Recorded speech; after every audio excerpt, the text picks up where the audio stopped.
Tapi buka kotak, skru hilang separuh. Macam beli nasi lemak, cincai je. Aku Ijat. Welcome to the best football prediction show antara aku dengan Pakatan Kucing. Di mana aku seorang je betul, korang semua salah.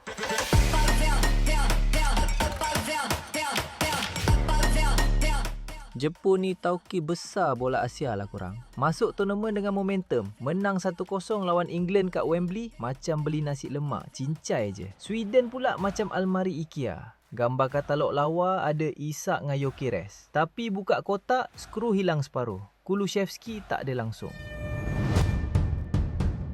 Senang cerita, aku confident Jepun menang. Sebab depa Honda Civic yang tak pernah rosak, Sweden tu DIY furniture yang tak siap pasang. Kau rasa macam mana, Cing?